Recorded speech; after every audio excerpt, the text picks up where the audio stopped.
Diz assim a palavra do Senhor.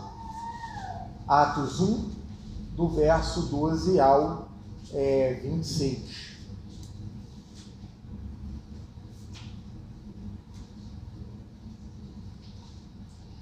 Diz assim a palavra do Senhor. Então os apóstolos voltaram do Monte das Oliveiras para Jerusalém. A distância até a cidade é de cerca de 1 quilômetro.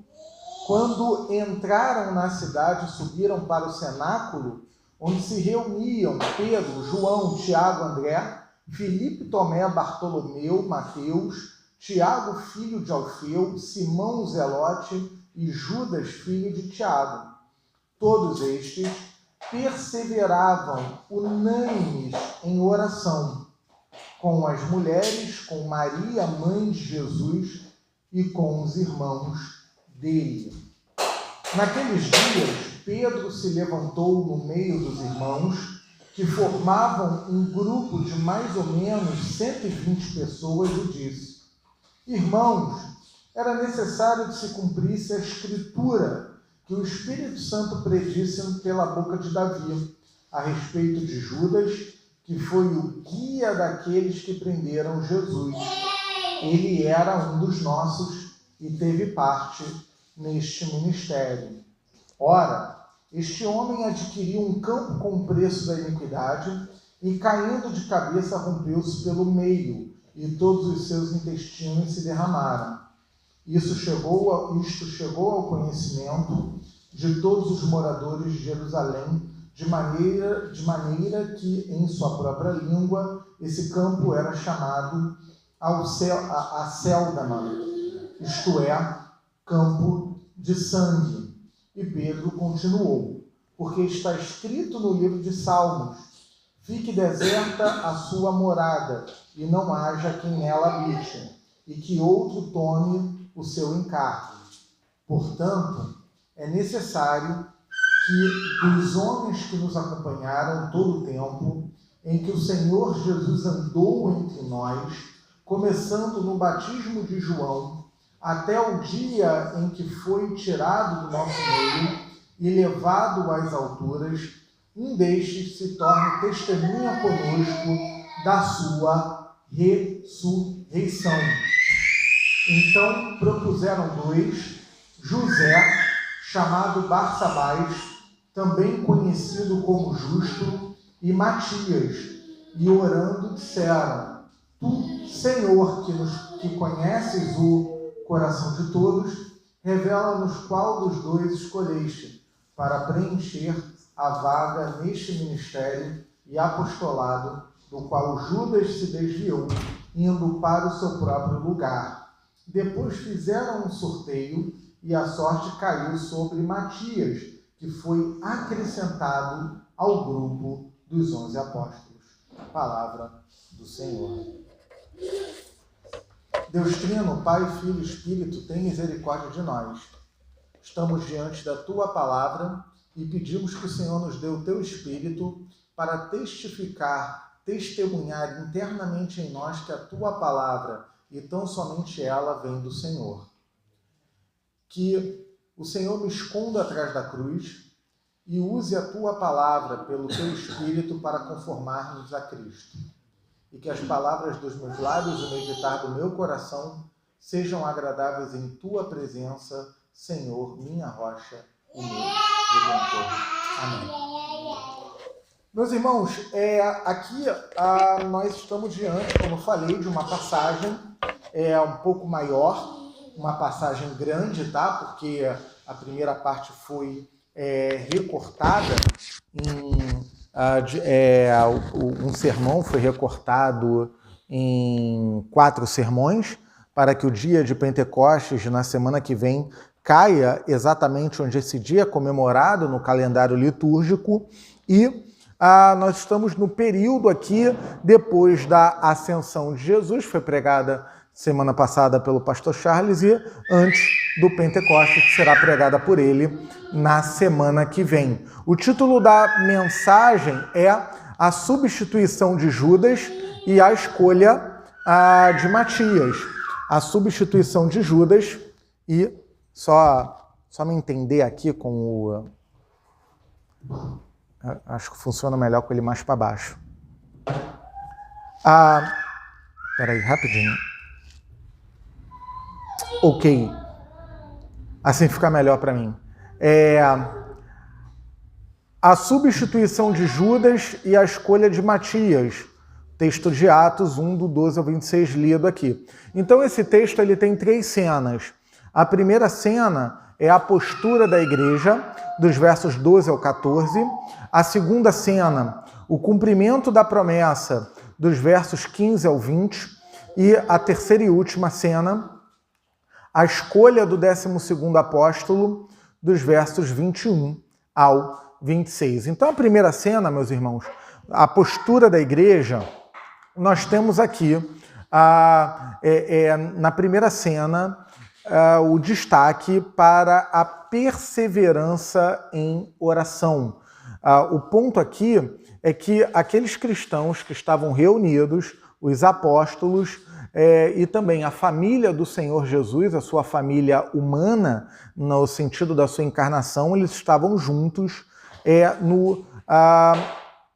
num local que provavelmente não há um debate aqui entre os estudiosos, tá? Se esse local onde eles estavam reunidos era o local onde Jesus se reuniu com os discípulos no que seria a última ceia.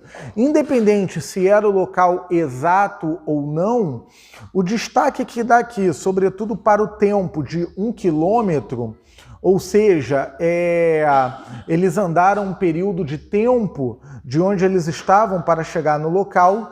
A ideia que o texto está passando é que aquele local era um local apropriado, um local adequado para que o grupo se reunisse em oração. Por isso que o texto dá destaque, eles voltaram do que seria o Monte das Oliveiras para Jerusalém. Aqui o texto está dando a distância exata, tá? De 1 quilômetro. Em traduções mais antigas, eles usam medidas um pouquinho diferentes, né? Mas a ideia é 1 quilômetro, ou seja, não é uma distância tão longa, é uma distância que é razoável para se fazer andando. Então, quando eles entraram na cidade, o versículo 13, eles subiram para o cenáculo. E ali no cenáculo estavam reunidos os apóstolos e também estavam reunidas as mulheres.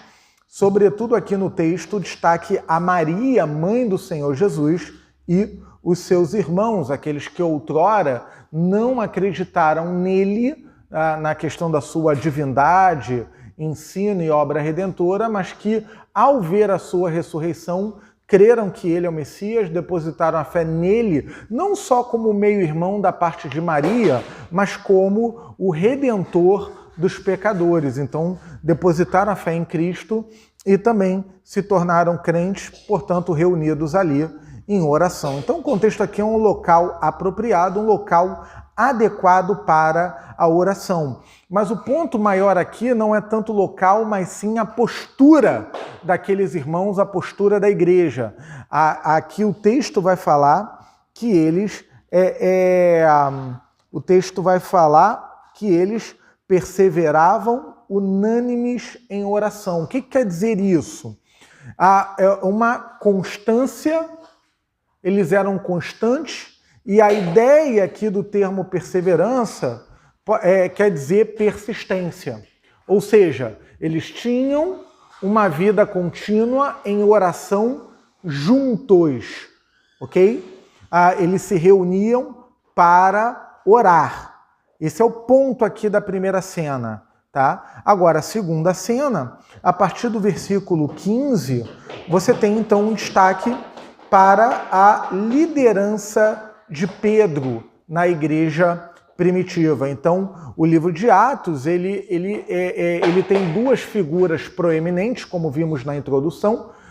Mais para frente, lá para o capítulo 13, nós vamos ver, não em primeiro momento, mas a partir do capítulo 13 de Atos, nós vamos ver entre aspas, protagonismo. O protagonismo é de Cristo, tá? Mas eu quero dizer abaixo dele. o protagonismo do apóstolo Paulo como apóstolo dos gentios, como uma liderança apostólica para os gentios. Quem são os gentios? Aqueles que não eram judeus. E nós temos ali em Jerusalém, o versículo 15 dando destaque, a liderança de Pedro como apóstolo no núcleo reunido em Jerusalém. Então Pedro era uma liderança, isso também está nos evangelhos. Desde o nosso início, irmãos, vocês têm acompanhado a exposição em Marcos, exposição em Lucas. Nós vemos então Pedro como uma liderança natural dos apóstolos. Ok? Então aqui, o versículo 15, naqueles dias, Pedro se levantou no meio dos irmãos que formavam um grupo de mais ou menos 120 pessoas. Há uma questão aqui numerológica, tá? Não, por favor, gente, não mística, tá? Não é um misticismo numérico aqui, não é isso, tá? Mas há uma tipologia aqui, e a gente vai entender isso quando a gente chegar na parte da escolha do 12º apóstolo. Por que 12? 120, 12 vezes 10, tá? Então, porque aqui mais ou menos, então, a ideia arredondada de 120 pessoas? Porque há uma questão teológica com números, tá?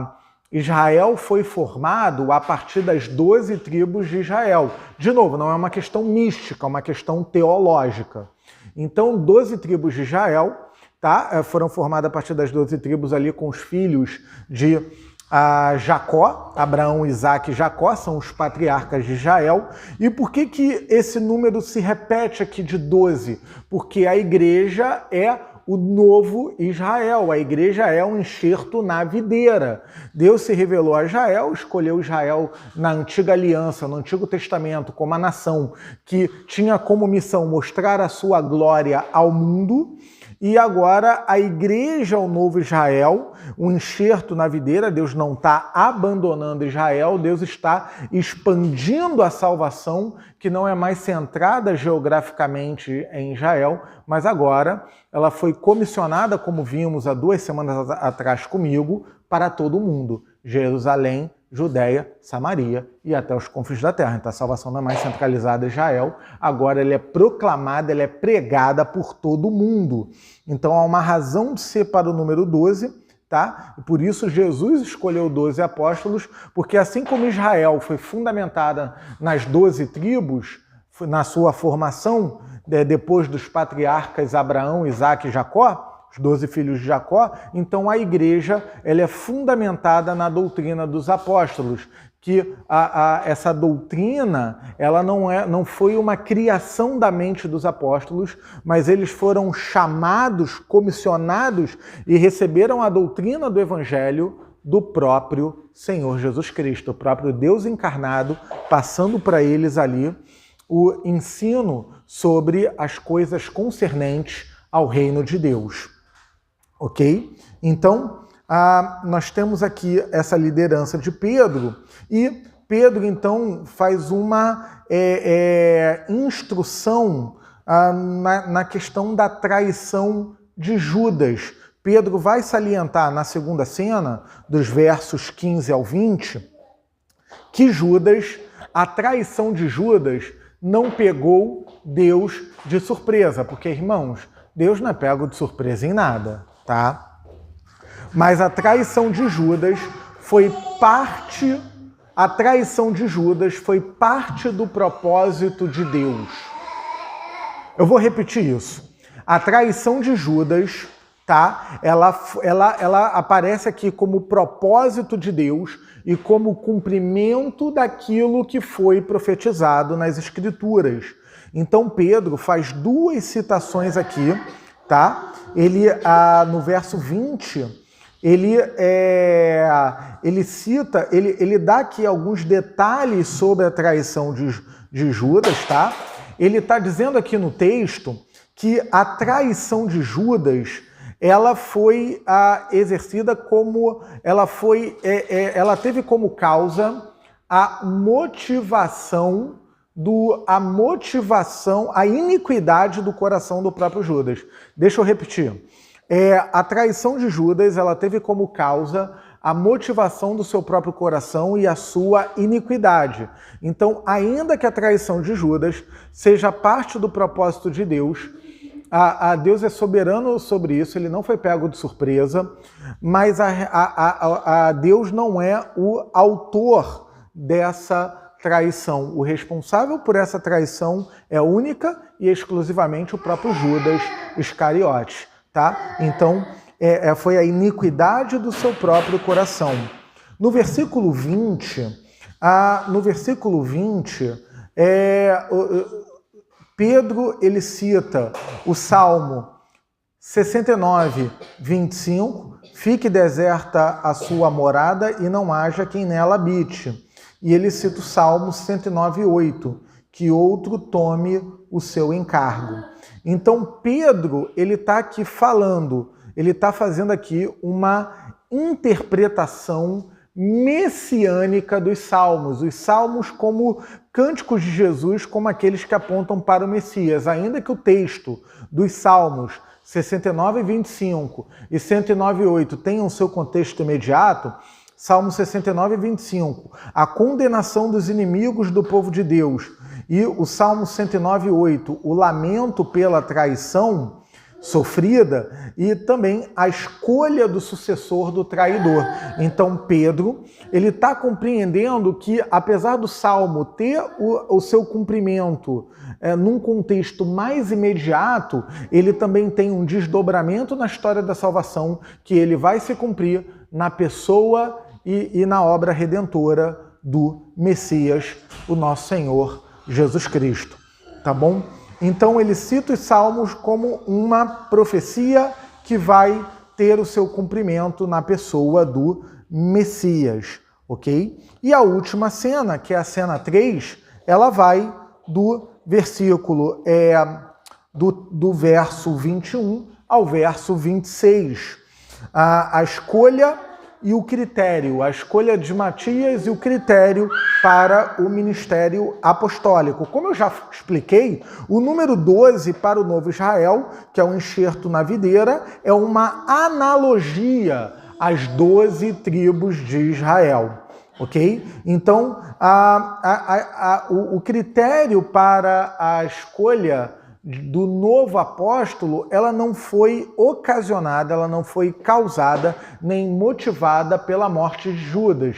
Eu explico. O ponto aqui não é porque Judas morreu, porque mais para frente nós vamos ver a morte de um apóstolo, Tiago. Então não foi porque Judas morreu, mas foi porque ele traiu.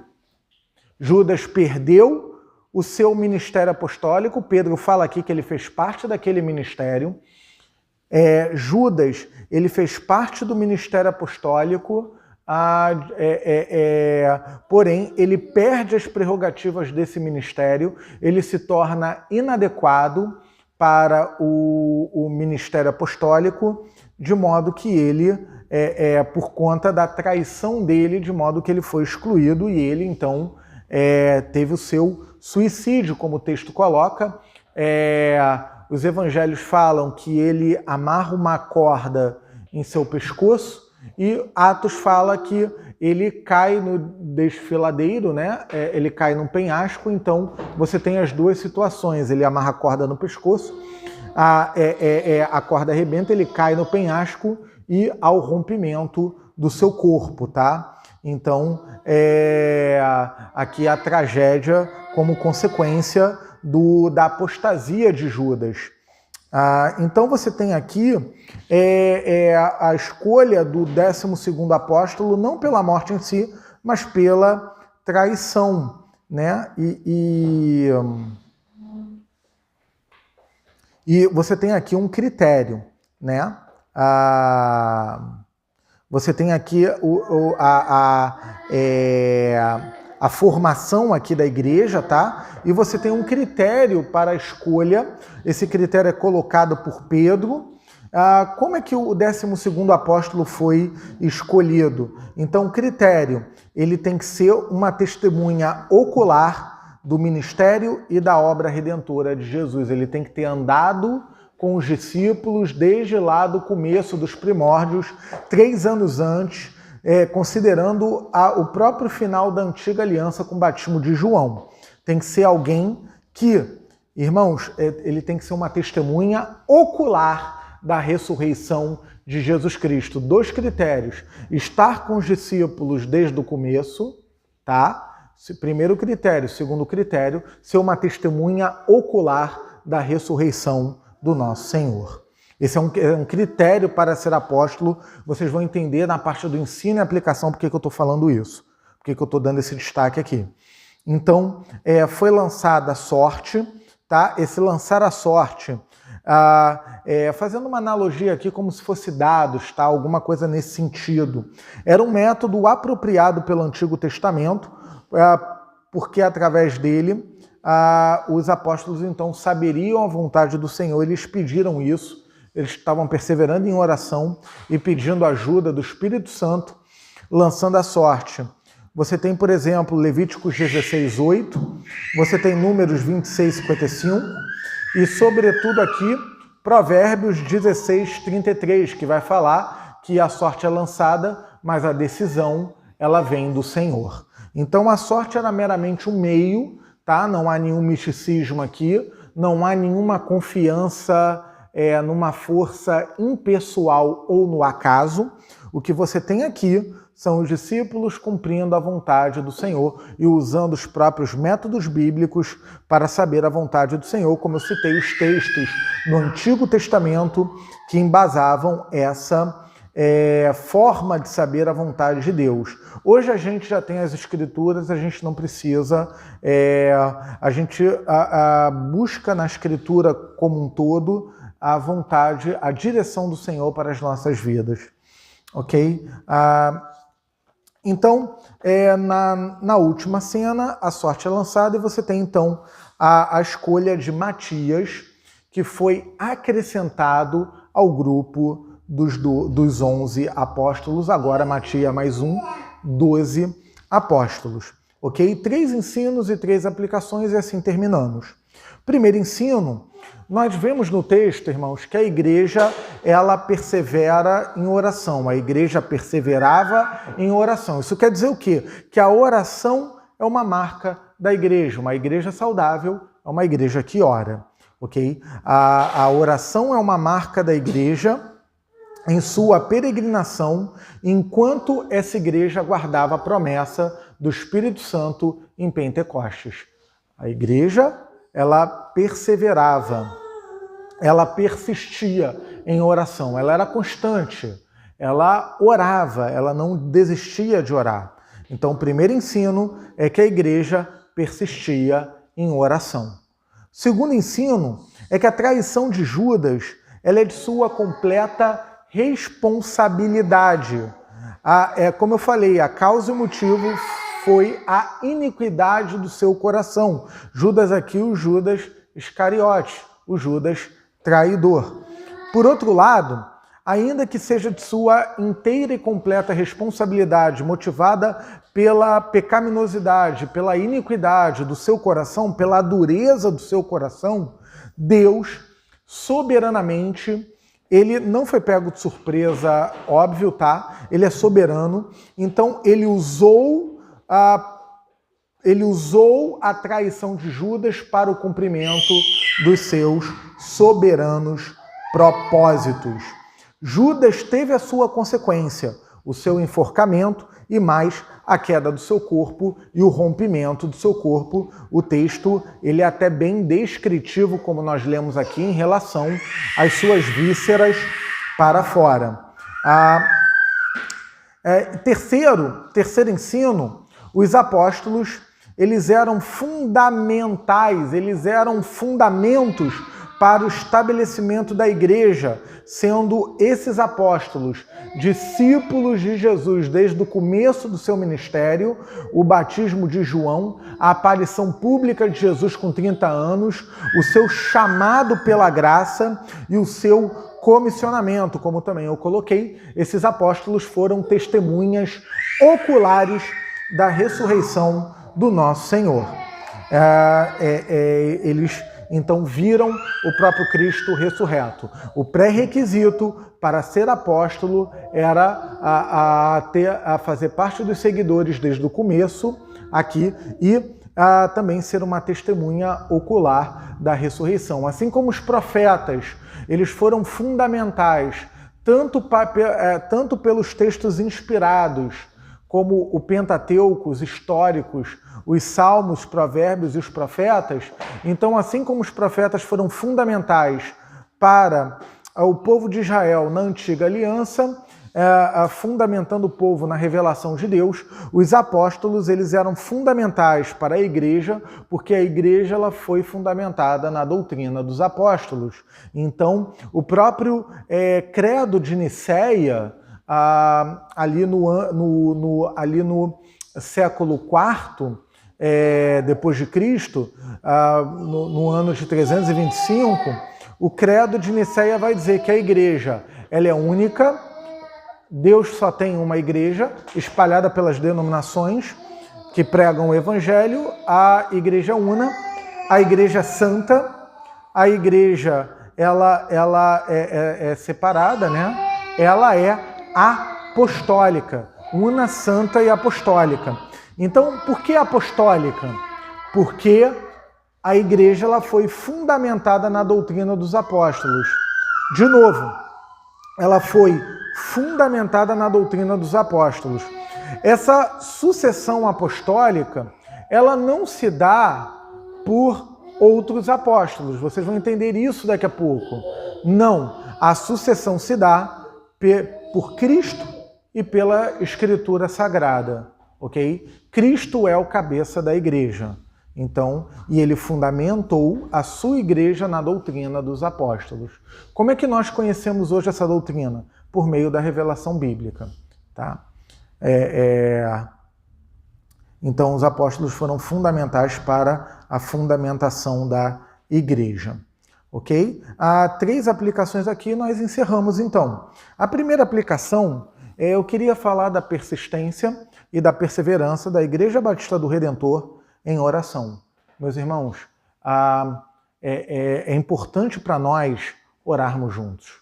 Nós temos o culto público, na nossa liturgia nós temos orações, ocasionalmente, essas orações ou elas são lidas, podendo ser um texto bíblico, podendo ser uma oração histórica, as orações são lidas ou elas são feitas de forma espontânea. Nós temos os dois, mas nós precisamos continuar perseverando juntos em oração. Nós, no começo, nos reuníamos para orar, veio a pandemia, então nós tínhamos um encontro, não era o ideal era o ajuntamento, mas nós nos encontrávamos numa plataforma de internet para que nós pudéssemos ali ter um tempo orando juntos. Voltamos da pandemia, agora nós temos o grupo pequeno, tem se reunido quinta-feira, intercalando a casa de Rafael Luane, apartamento de Rafael Luane, ou residência de Rafael Luane, ou o Shopping Boulevard, mas quando eles não puderem nos receber. Mas nós precisamos nos reunir para orarmos juntos, irmãos. Essa é uma necessidade vital para a nossa congregação, nós orarmos juntos. Inclusive, eu posso inferir, a partir do texto de Atos, irmãos, que nós dependemos da nossa oração coletiva para a nossa oração individual. Porque é na oração coletiva que nós aprendemos a orar, é na oração coletiva com a igreja que nós somos impulsionados pelo Espírito Santo para a oração particular. Quer você tenha dificuldades para orar, ou você seja alguém disciplinado na oração individual, ainda assim, nós somos dependentes da oração comunitária, da oração como igreja juntos. Então, eu não vou fazer a aplicação sobre a oração individual, porque o texto está falando que eles oravam reunidos. É importante para nós, irmãos. Há um fator de encorajamento e de edificação. Nós precisamos estar juntos em oração. O nosso espaço, ele não é nós oramos juntos no culto público, mas nós temos o grupo pequeno quinta-feira para ali o estudo. Ele é mais objetivo, ele é mais interativo, ele é mais curto no sentido do tempo, para que tenhamos um tempo para que possamos ali colocar nossas súplicas, louvar a Deus pela manifestação da sua bondade e termos um tempo edificante de oração juntos. O grupo pequeno é uma oportunidade para nós crescermos juntos em oração. Segunda aplicação, o lamento o lamento pela apostasia de Judas, mas a necessidade de cuidar do próprio coração, ok?